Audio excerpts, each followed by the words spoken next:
Can you imagine?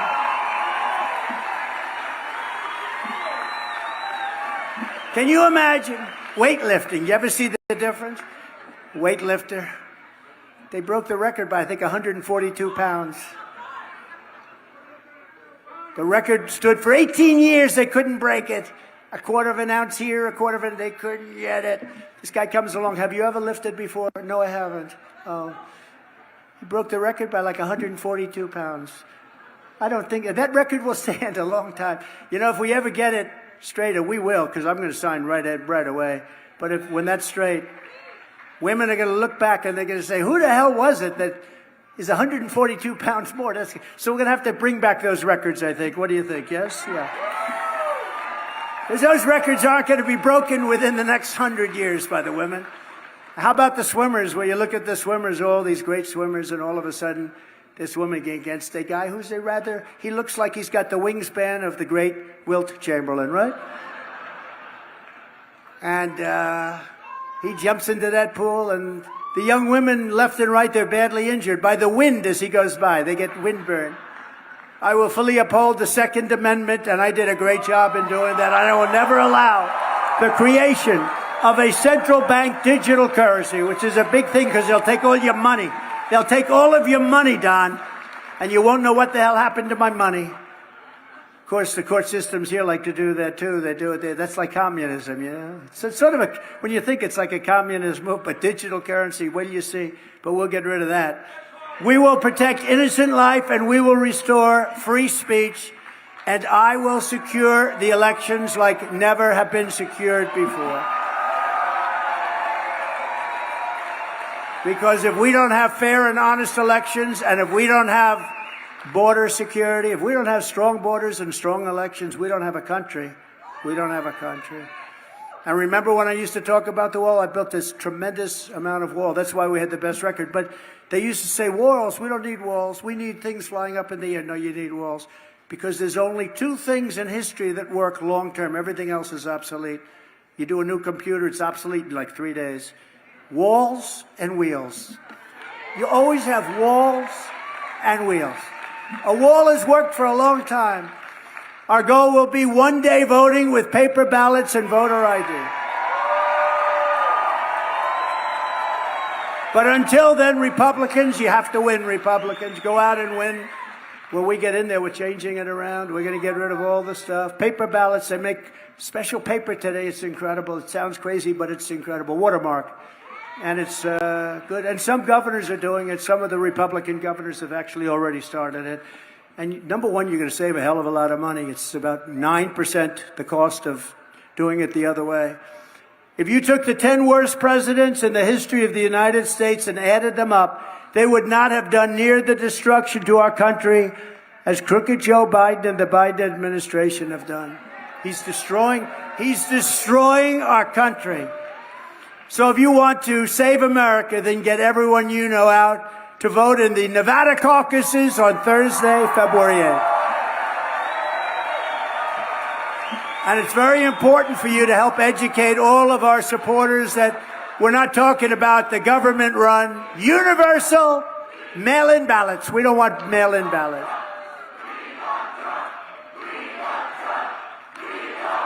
Thank you. Thank you. Thank you very much.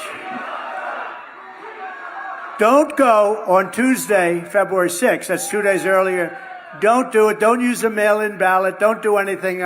It's a meaningless event. Totally. There are no delegates. It's a con job.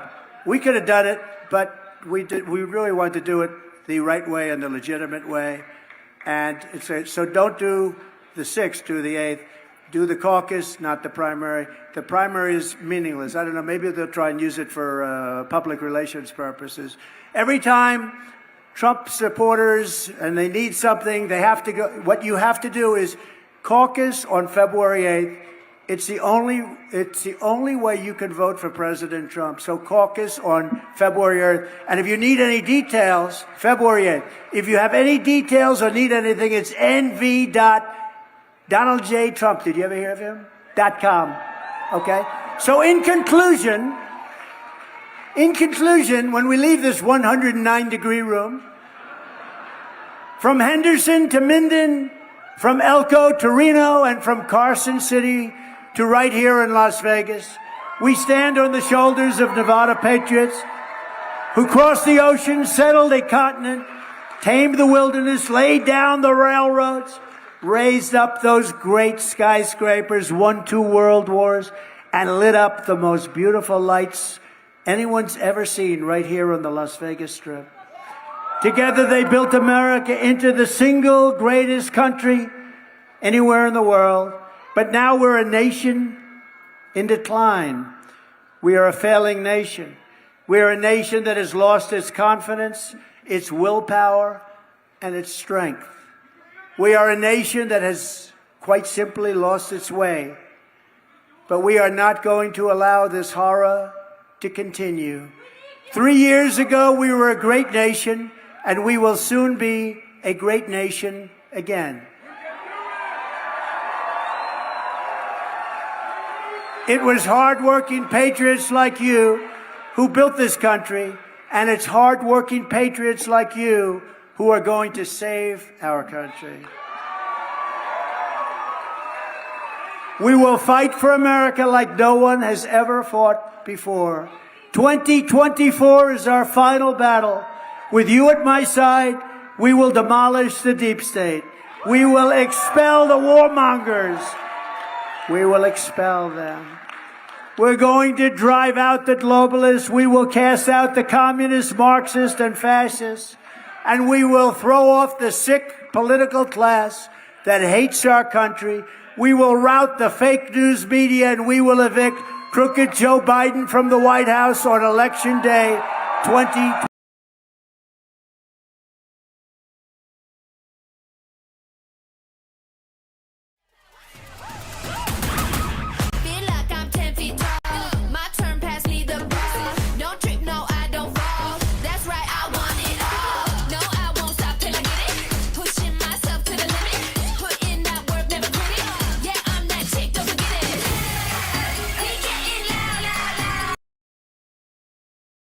The great silent majority is rising like never before, and under our leadership, the forgotten man and woman will be forgotten no longer.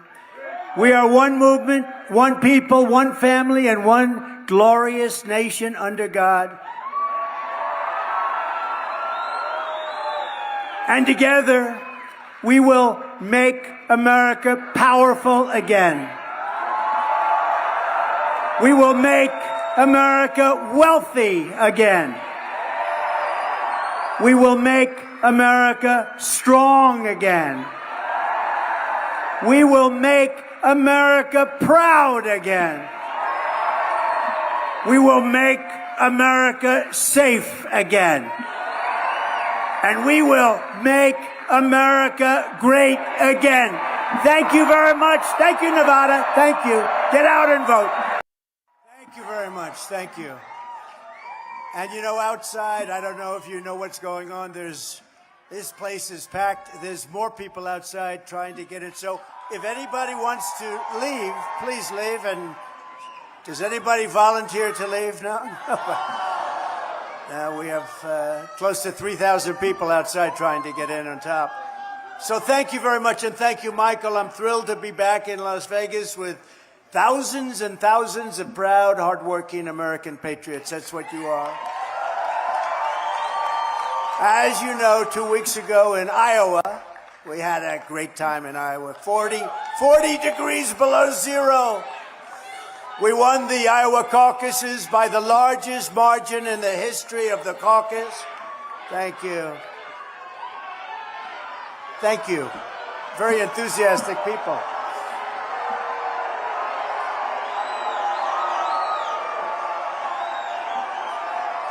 No, they're friends. They're friends.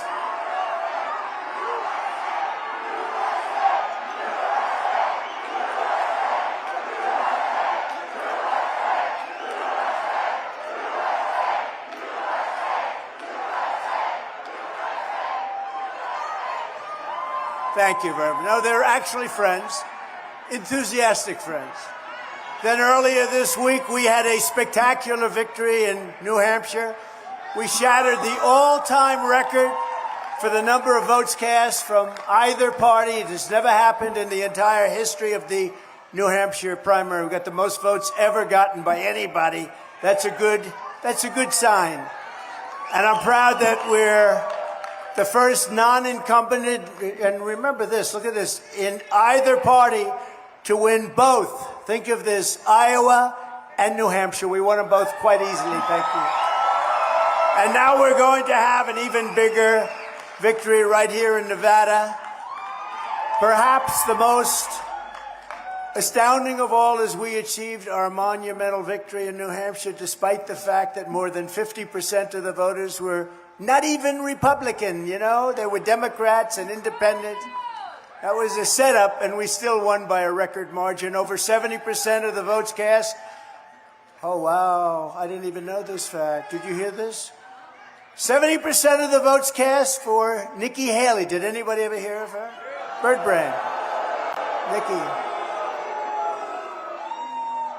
You know, the Republican Party wanted to nominate me and just say skip the whole thing, and we're just going to give you our nomination. I said, don't do that. Don't do that. I want to win it the fair way. Pretty easy way, too, because we're leading by so much. But over 70% of the votes cast for Nikki Haley on Tuesday came from outside of the Republican Party. They came from outside. She got about 24%, 25% Republican votes because they had liberals interfering on behalf. They had Democrats voting. They had everybody voting, and we still won by a lot. That was the one shot. The message from the voters of our party is clear. It's time to finish this primary and get going and defeating. And you remember this. We all call it a primary, but I like calling it a caucus because it really is. Your primary vote doesn't mean anything. It's your caucus vote. So in your state, you have both a primary and you have a caucus. Don't worry about the primary. Just do the caucus thing. And we're going to go on to defeat crooked Joe Biden, and we're going to very simply make America great again. Make America great again.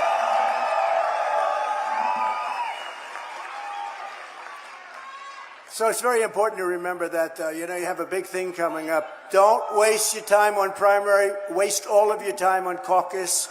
And because the primary doesn't mean anything. It's psychologically maybe a little bit, about 2%, but it doesn't mean anything. With the help of everyone here today, we're going to secure a gigantic win in the Nevada caucuses on Thursday. So it's Thursday, February 8th, right around the corner this November. And we do want to get a good vote. We're not going to have a lot of competition, I think, but it doesn't matter. We want to get a great, beautiful mandate. And this November, we're going to win the swing state of Nevada. You ever think of it as a swing state? And we're going to keep the House, and we're going to take back the Senate, and we're going to get a lot of great, talented people here. And we're going to also take back that beautiful, isn't it one of the most beautiful places in the world? The White House. The White House! And victory cannot come soon enough. Under crooked Joe Biden, our country is dying. Our country is dying. Our border is open and gushing. It's a big gushing wound, letting drugs, crime, and millions upon millions of illegal aliens pour into our country like we've never seen before. Nothing like this has ever happened to our country before. It's also the #1 place on earth for a thing called human trafficking. #1 place. Our border has become a weapon of mass destruction, our destruction. You know, it's a weapon of mass destruction. It's our destruction. We're destroying our country. And as I've been saying for so many years, this is an invasion. It's an invasion of our country. On behalf of all Americans who want a strong and secure border, I want to express our thanks to Governor Greg Abbott and Lieutenant Governor Dan Patrick.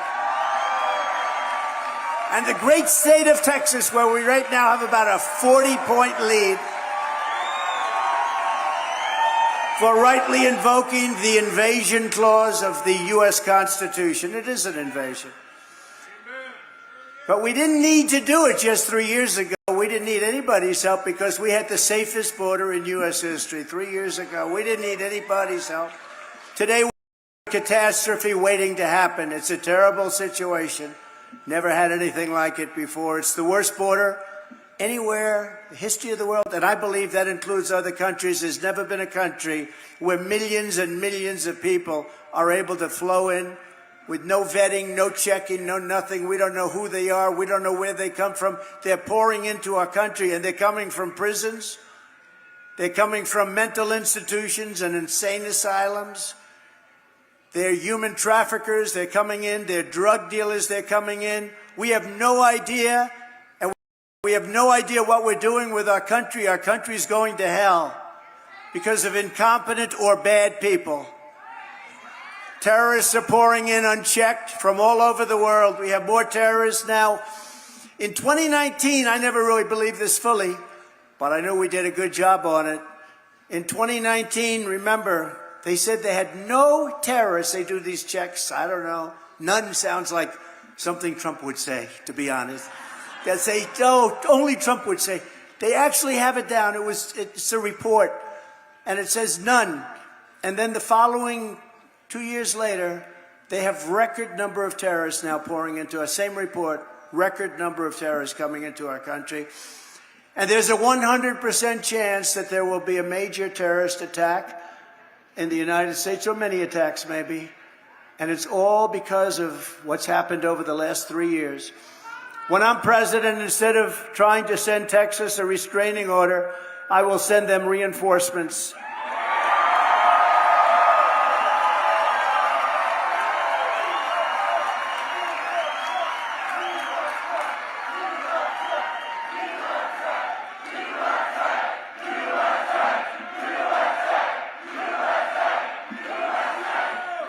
Instead of fighting border states, I will use every resource, tool, and authority of the U.S. president to defend the United States of America from this horrible invasion that is taking place right now. There's never been anything like it.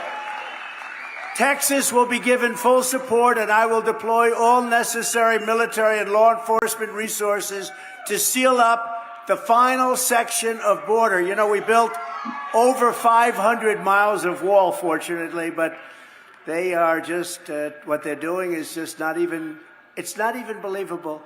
You know, usually you like to know the other side and you like to know where the other side's coming from. Nobody to this day can explain why this open wound is good for our country.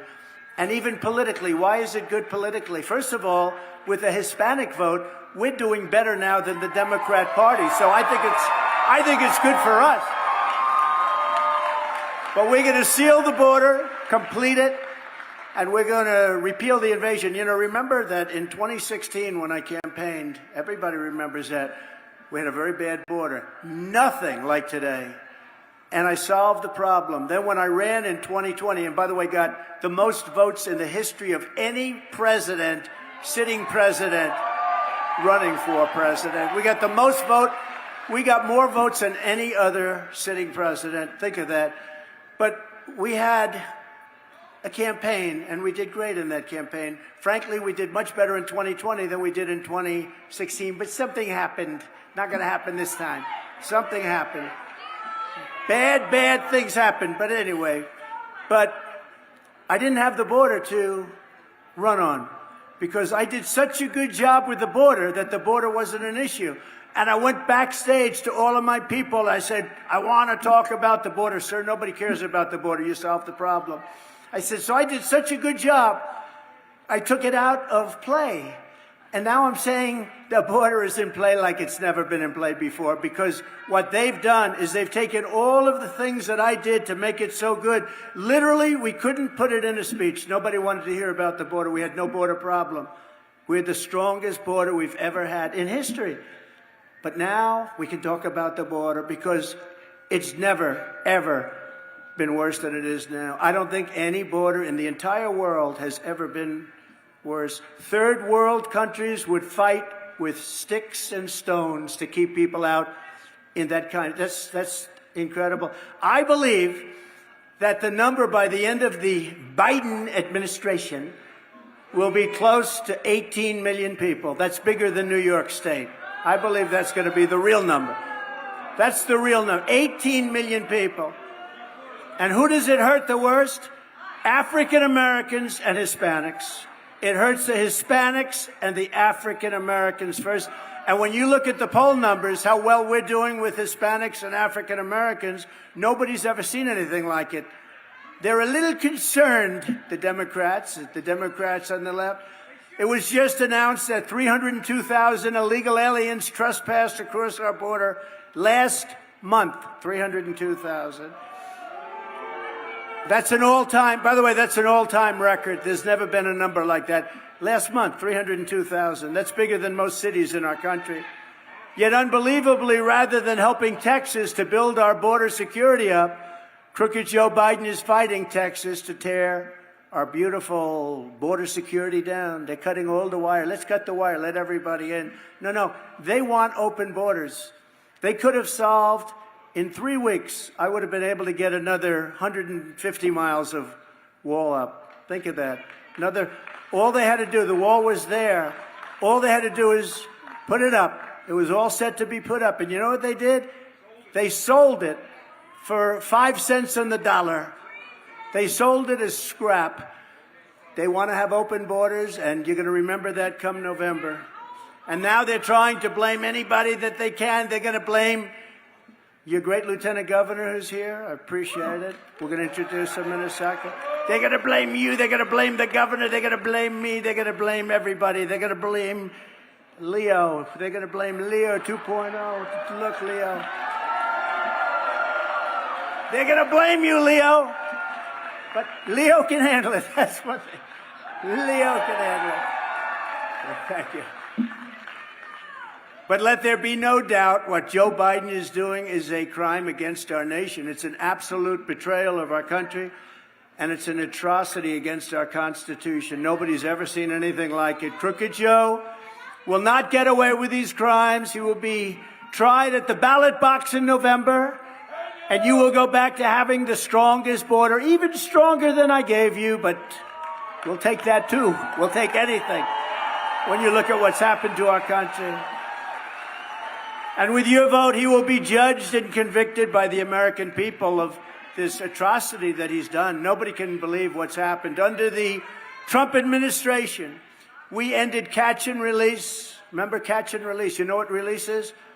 We release them into our country, criminals. What do? I murdered someone. He comes from a jail. We release them into our country. We got Mexico to send 28,000 troops. Remember this, 28,000 troops. And you think that was easy, don't you? It wasn't easy. I had to tell the president of Mexico, we want you to send us 28,000 troops. He said, you have to be kidding. You know, he's a very smart guy. He actually is a great guy. I like him. He's a socialist, but that's okay. You know, you can't have everything. But no, he's a great guy. He said, I'm not going to send you 28. Why would I send you 28,000? Which is what anybody here would say. I said, no, you will. 100% sure you will.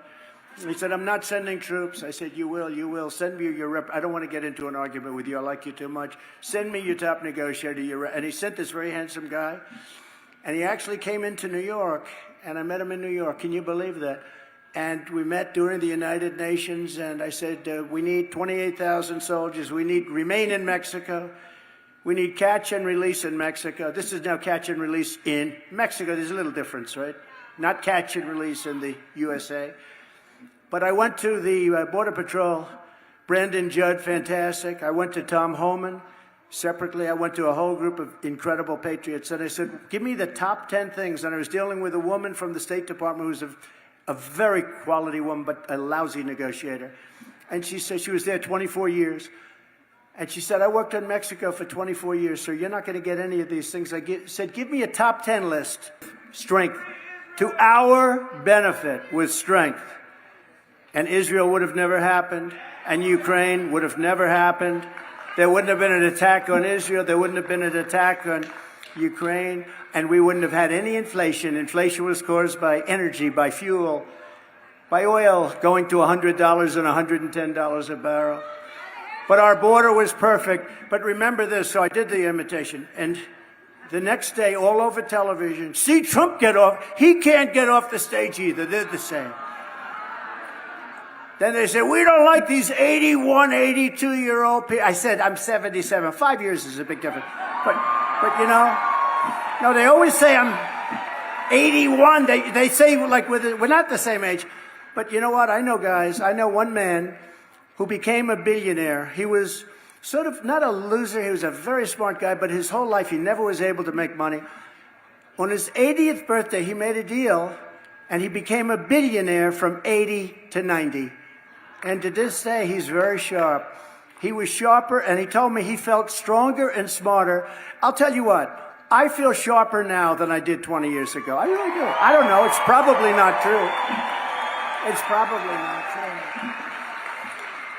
And I think anybody running for president should take an aptitude or a cognitive test. I do. I think it. You want to have people that can pass things.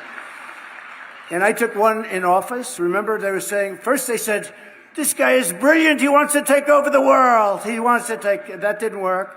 Then they went to about 4 different scenarios. Then they said, he wants total control of the United States. He's never going to give up control. He's totally brilliant. Then they went to a different one. That didn't work too much. That didn't scare people. Then they said, he's dumb as a rock. He's dumb as a rock. I said, oh, that one I don't like. So I said to Doc Ronnie, do you know Doc Ronnie? From Texas, the White House doctor. Doc Ronnie, he's the great doc. He's a doc. He's doctor, White House doctor. For Obama, for Trump.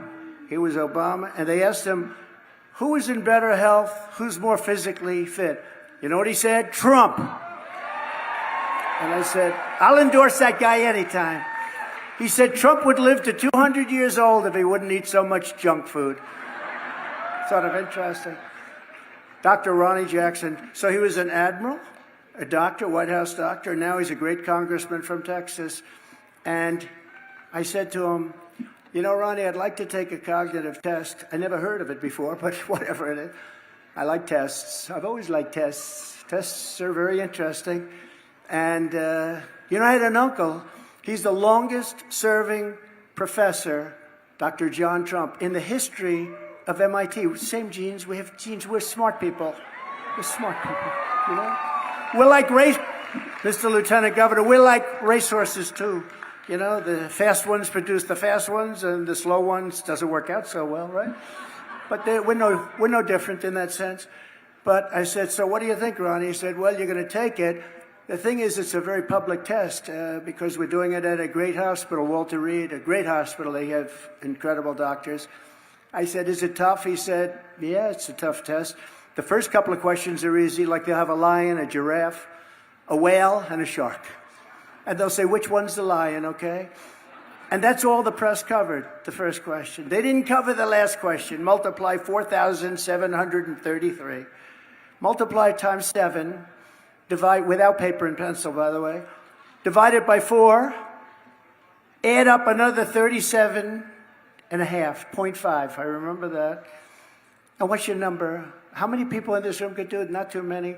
Or they give you 6 names in a row. I took a lot of heat on this. They give you 6 names in a row at the beginning. Sir, I'm going to give you 6 names. Good.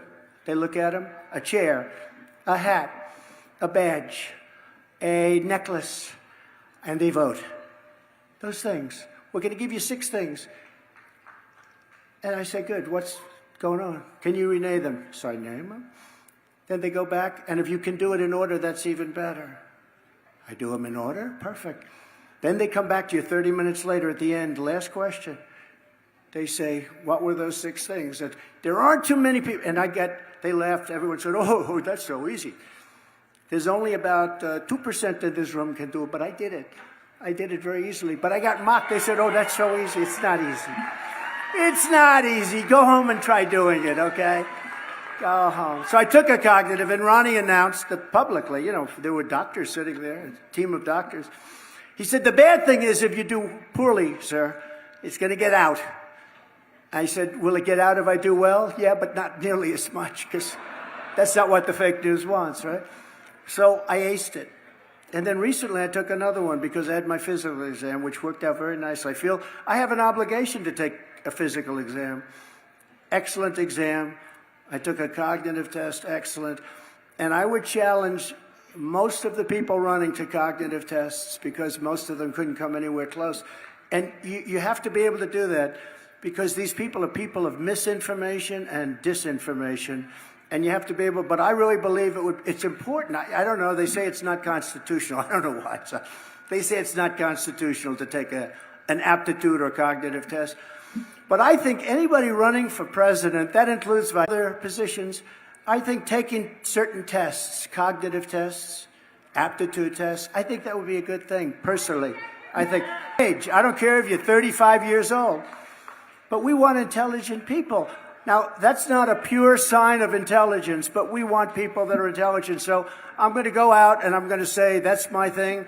I don't know if the fake news is going to report it, but I think everybody running for president and vice president should take a cognitive test, okay? Everybody.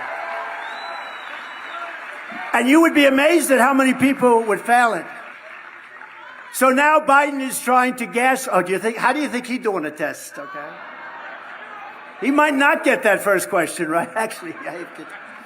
So now Biden is trying to gaslight the American public by claiming that his border disaster is Republicans' fault. It's the Republicans' fault. Look at these great people, all big shot politicians. It's your fault. Even though we had the safest border, the best border in history 3 years ago, he's actually trying to blame us for the border. And I think it's just disgraceful. And that's what they do. They're a party of disinformation. They will take something, and they feel if you say it over and over and over again, people will start to believe it. This is purely set up by Democrats, and I think they're trying to get out. Medical? Okay? Yeah, medical, please. Are they okay? Yeah. Please, go ahead. Doctor in the house, thank you. Thank you. I love those people. You know, they're waiting outside for 10 hours, 12 hours. I love you, darling. Okay. Thank you very much. Thank you. No, it's just, we don't want to see anybody. Even the other side, we don't want to see them hurt. Even the other side. Thank you, doctor. Good. Yeah. Yeah. Take your time, doctor. These are our great friends. These are our loyal and credible friends. We take care of everybody, but we take care of our friends.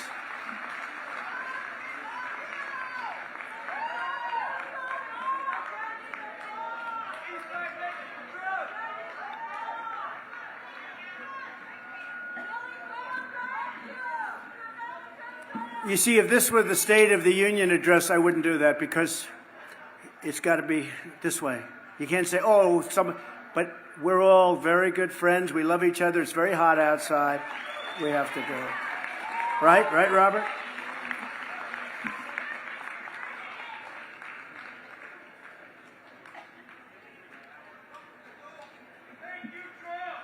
Joe Biden made a State of the Union last year.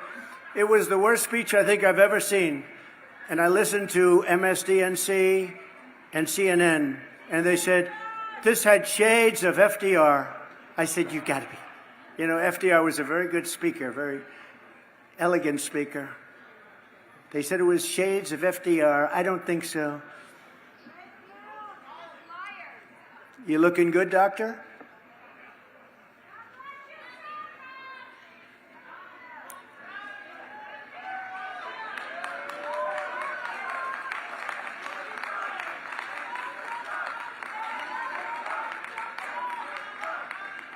Yeah, that's good.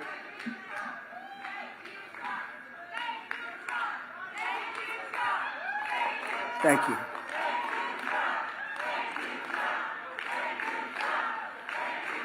Thank you, doctor. Great job. Thank you. I'm getting a thumbs up. They have a great group here. We have a great group of people. All right, let's get going, right? Come on, let's go. Thank you. Thank you, doctor. Thank you. And that great supporter, I want to thank you. They've been here so long and standing in the sun. The so-called border security deal Biden is gushing out and pushing out is not designed to stop illegal immigration. It's designed to continue the invasion of America while sending billions of dollars to Ukraine and other countries. And you know, Ukraine's an interesting case. People always want to know my feeling. Number one, we're in for 200 billion plus, and the European nations are in for 20 billion. And it's more important for them. And don't you think they should equalize? Nobody asks them. It's like I did with NATO. I said, we're paying for NATO, and we don't get so much out of it. And you know, I hate to tell you this about NATO. If we ever needed their help, let's say we were attacked, I don't believe they'd be there. I don't believe. I know the people. I know them. I can tell you country by country who would be there and who, but I don't believe they'd be there. But I took care of NATO. I said, you got to pay your bills. If you don't pay your bills, we're not going to be there to support you. And the following day, the money came rolling into NATO. But the European nations, if you add them up, the economy is about the same size as the U.S., believe it or not. A lot of people are surprised. You add them all up, and they are in for about $20 billion, and we're in for $200 billion because we're stupid. All we have to do is say pay. Nobody ever says to them pay. You don't even hear that. I say pay. And they'll pay, too. You have to equalize. As just one example of the border bill, the monstrosity that we're dealing with, 2 million illegals cross the border every single year in the past. And now that number is changing to maybe 8 times that amount. We cannot let this happen to our country. As the leader of our party, there is zero chance I will support this horrible open borders betrayal of America. It's not going to happen. I noticed that, and I'll fight it all the way. I noticed a lot of the senators are trying to say respectfully, they're blaming it on me. I said, that's okay. Please blame it on me. Please. Because they were getting ready to pass a very bad bill. And I'll tell you what, a bad bill is, I'd rather have no bill than a bad bill. A bad bill you can't have, and that's what was happening. In the House, as you know, the Speaker, who's, by the way, I think he's going to prove to be a very good Speaker. It's tough when you have a very small majority. Very tough. Mike Johnson, Speaker, he just said it's dead on arrival in the House. It's dead on arrival. We want either a strong bill or no bill, and whatever happens, happens. But this is the single greatest threat to our country right now, is the people pouring into our country because we have no idea who they are. The fact is that if Joe Biden truly wanted to secure the border, he doesn't really need a bill. I didn't need a bill. I did it without a bill. I did it with the current laws. I used Border Patrol. I didn't have a bill. I didn't need lots of different things. It's not that complicated. You say, I don't want the people coming in. They say, yes, sir. There won't be any people coming in. And that's what we did. It's not that complicated. But all Biden needs to do is to reimpose every single border policy of the former president of the United States, Donald J. Trump. Did you ever hear of him? And remember, I alluded to it, the bathing suit. He's in the bathing suit. If he would just go to the beach and you know, they think he looks good in a bathing suit. You know the chair? You know those chairs are meant for little children to lift up for their grandfathers, okay? He can't lift up the chair. He can't drag his feet through the sand. Doesn't work too well. Remember when he said, I'd like to take him behind the barn and punch him. Remember? And they all thought, the fake news said, isn't that nice? Isn't that cute? Oh, that was such a cute. Supposing I said that about him, I'd like to take him behind the barn and give him a shot. They'd say, he's a fascist. He's a fascist. They would call me a fascist. With him, he can say it. They thought it was so cute. I remember when he said that. And you know what would happen if he took me behind the barn? I'd go like this.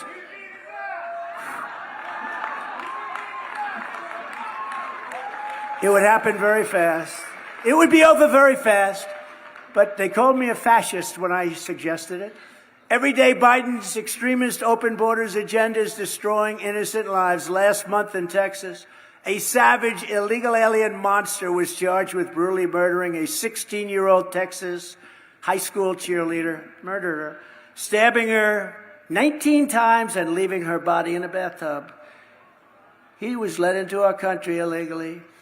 And the crime is rampant, by the way.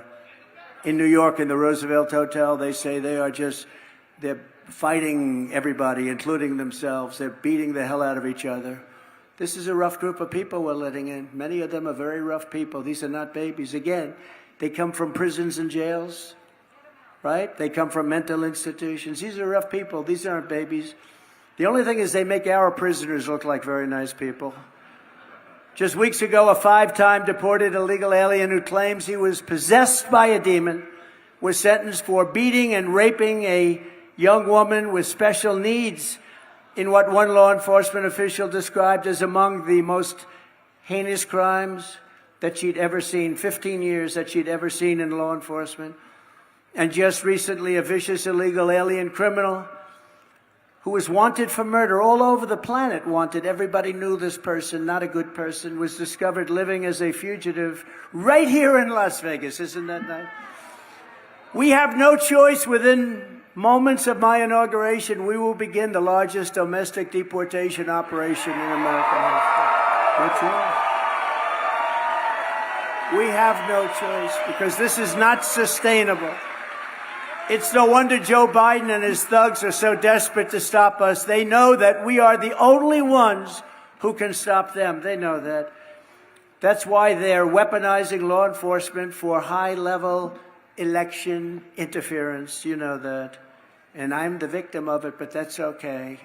I'm the victim of it, and it's my great honor because you're finding out they're doing things to me that has never happened, and here I am, and we're leading in every poll. So just let's get there. Let's get there. The closer we do and the better we do, the more dramatic they become. Joe Biden is a threat to democracy. He is, for a lot of reasons. Number one, he's incompetent. That's a threat to democracy. You know, incompetence is a gross threat to democracy. But he is a real threat. What they're doing with elections and election interference, as an example, what they do with me. Look at yesterday. Look at all this crap that's going on. But we keep marching forward. We just keep going. And somehow it all works out. Somehow people say, how do you do it, sir? How do you do it? I get two questions. If you had it to do again, would you do it? Because, you know, in history, they say the president that was treated the worst was Abraham Lincoln, but he had the Civil War, you know, so he had a little Civil War going. Abraham Lincoln.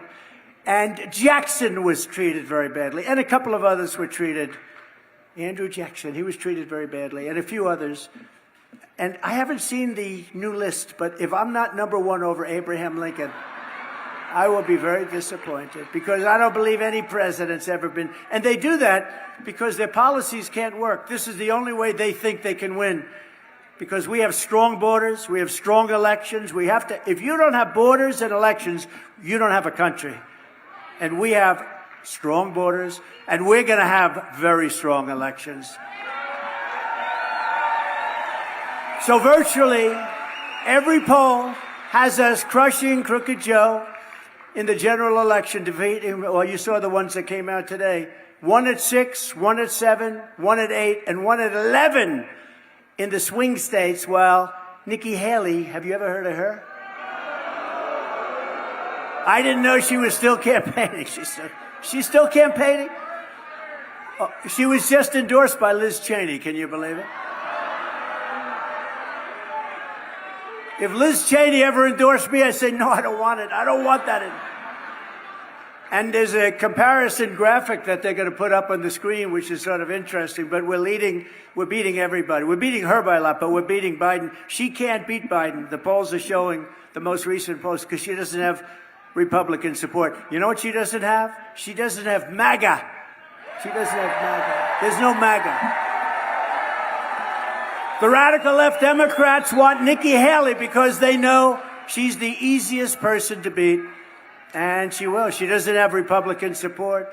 Nikki Haley supports a 23% national sales tax, and she wants to gut Medicare and Social Security, raising the retirement age of Social Security to, think of this, about 77, about 10 years, 12 years. Anybody in their 60s or 70s, would you like to say, I'm just about there, darling? You're 62 years old. I'm just about there, darling, but I see Nikki Haley wants to make it 10 years longer. Despite being completely unelectable, and I believe she's unelectable, Nikki is she's got a continuing plan in a shameless radical left craziness because she's basically a Democrat.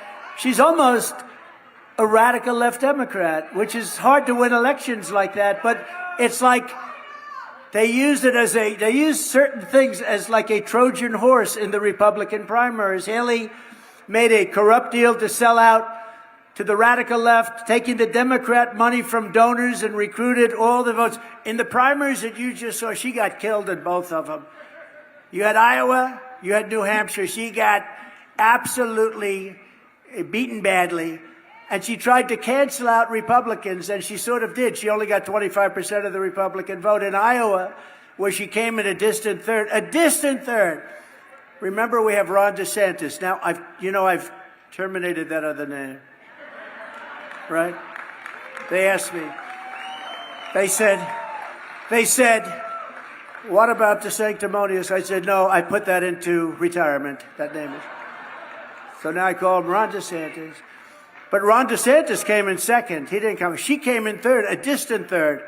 And he got out, and then she went to New Hampshire, and she got slaughtered in New Hampshire, even though she had a lot of Democrats voting for her. Because in New Hampshire, they allowed Democrats and independents to vote. I said, this could be a little tough. And we still won by a lot. By a landslide, I guess. Sort of a landslide. And she didn't come to Nevada because they looked at a poll and I was at 97%. She said, I think we're not going to win Nevada. And we have a caucus, and it's not really a traditional thing. It's a caucus. Caucuses can be very good. Caucuses, like Iowa was a caucus. It's very interesting. It's actually a lot more work, but it's a very interesting way to go. Trump Republican voters are going to defeat Nikki Haley's liberal Democrat donors every single time. I mean, her biggest donor is a radical left donor who will drop her right after this. But the donor is a big radical lefty, a slob. He's a slob. You take a look at him. He's a radical left donor who gave her a lot of money because they want to fight her. They want to be against her because they didn't do too well in 2016, and they got lucky as hell with all the theft in 2020. They got lucky as hell. They don't want to go through that again. So now they've weaponized. They hope that's going to be their new form of cheating, weaponizing. They want to weaponize the FBI, the DOJ. That's going to be their form of cheating. The radical left Democrats rigged the presidential election in 2020, and we're not going to allow them to rig the presidential election of 2024.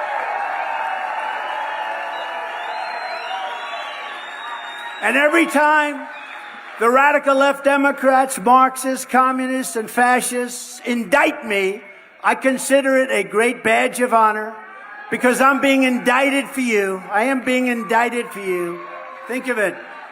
Al Capone. I got indicted 4 times. This was not in my books, you know. I went to the Wharton School of Finance. They didn't teach indictment 101. I got indicted 4 times. Al Capone, the meanest of all. Scarface. They used to call him Scarface. Alphonse Capone. Al Capone, the great gangster. He was indicted less than me. I wonder what my parents looking down saying, son, we're so proud of you. Never forget our enemies want to take away my freedom because I will never let them take away your freedom. Never, ever. They want to silence me because I will never let them silence you. That's what they want to do. That's the game they play. And in the end, they're not after me. They're after you. I just happen to be standing in the way. Here I am. It's been a lot of fun. It's been a lot of fun.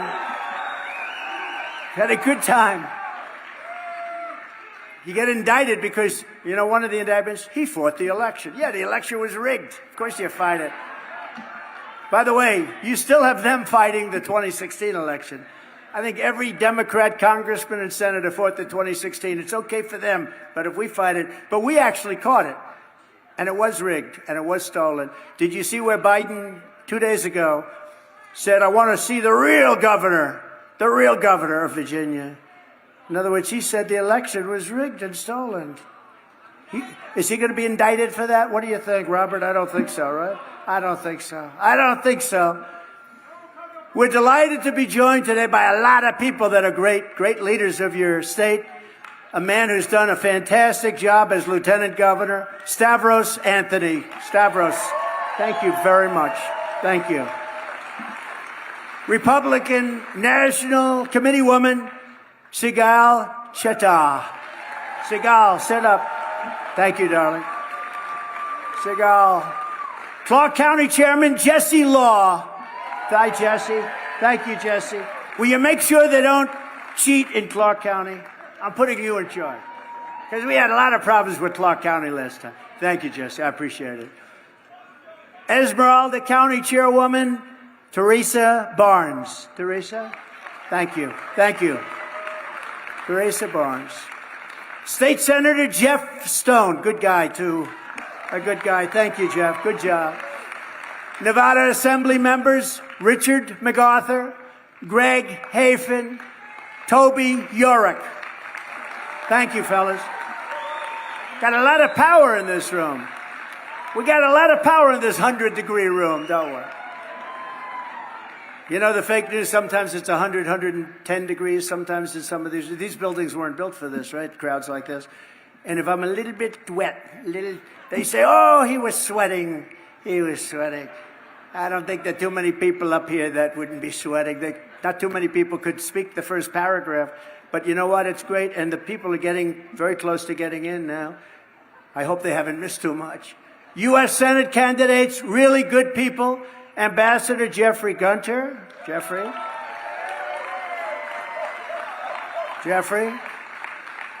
These are three great candidates. Sam Brown and Amy, his fantastic wife. Sam Brown. Thank you, Sam. Thank you. Thank you, Amy. Thank you very much. Great. It's going to be a very good race, and we'll see what happens, but it's going to be great. And Jim Marchant. Jim. Thank you, Jim, very much.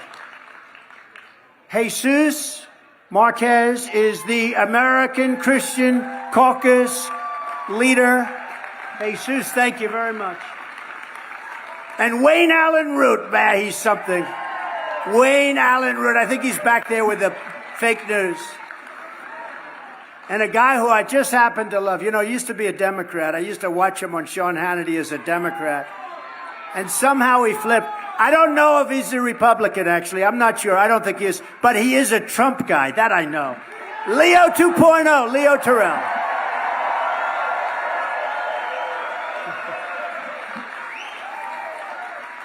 He's great. He's a great guy. Boy, I'd like to have him as my lawyer. I could use you. Do you want to get out of this television business, Leo? Former acting Attorney General of the United States, Matt Whitaker. Matt, thank you very much. And a warrior, Kash Patel, a warrior. He loves it. He loves war.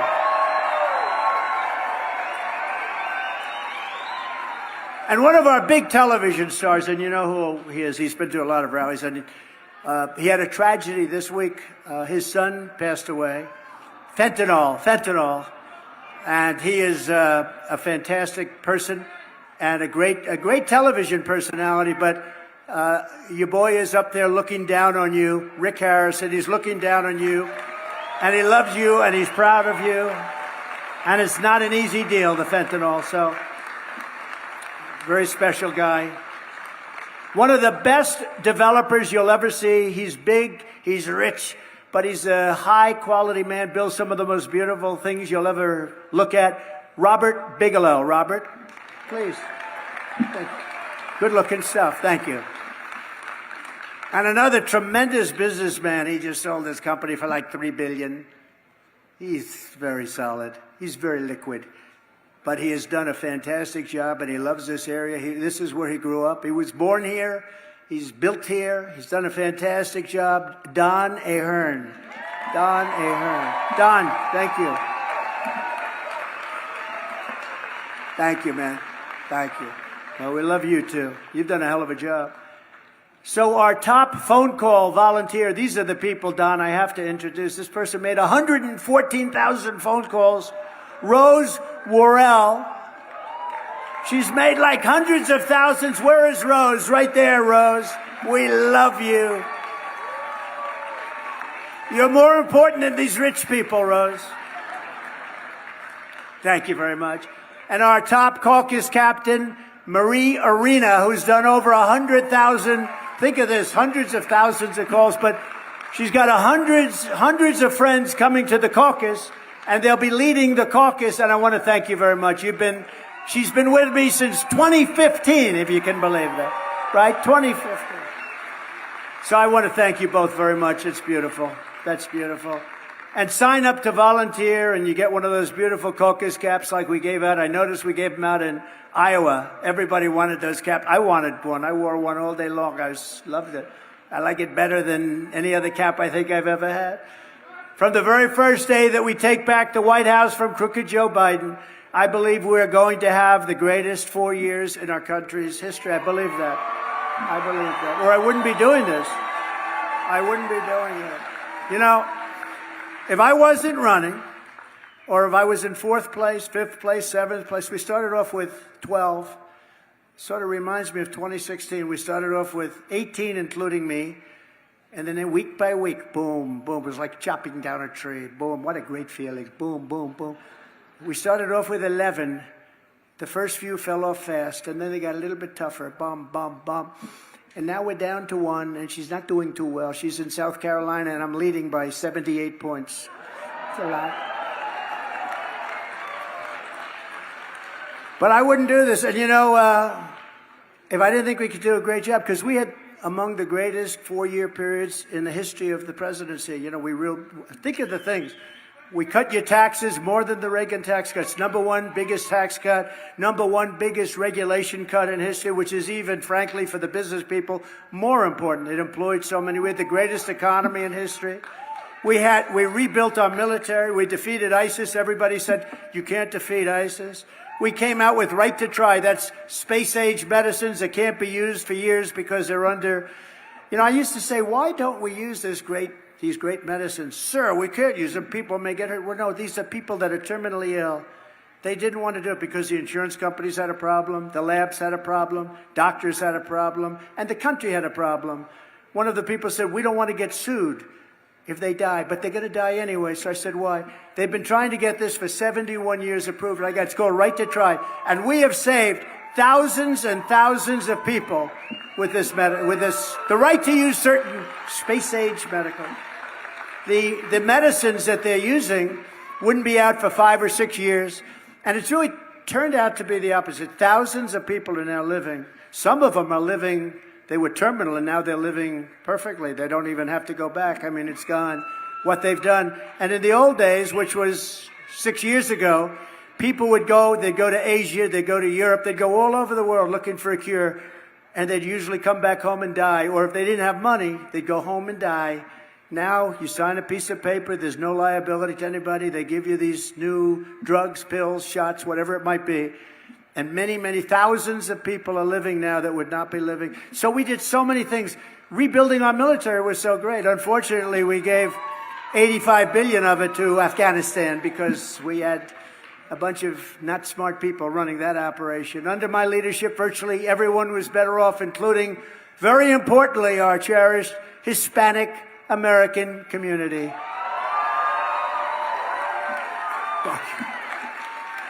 By the way, did you see the poll today? I'm leading in the Hispanic community. I'm leading. That's right. Right? It's the first time in the history of the poll, this particular one, where a Republican is leading with Hispanics.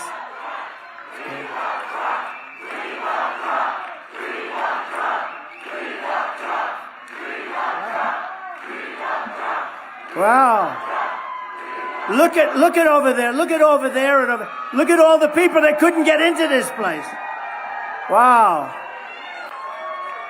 They didn't get in. They're screaming from outside with the same amount of enthusiasm. Thank you. That's amazing.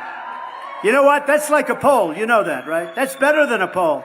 When you see crowds like this, and let's say somebody else came here, anybody, if you had 100 people, it would be a lot. We have thousands and thousands of people and thousands of people that can't get in, which is really very nice, and I appreciate it. We're gonna make our country great again. We're gonna make it great again.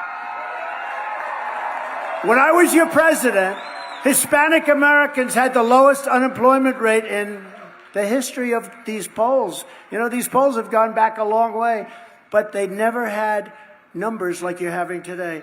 Today, the polls are beyond anyone.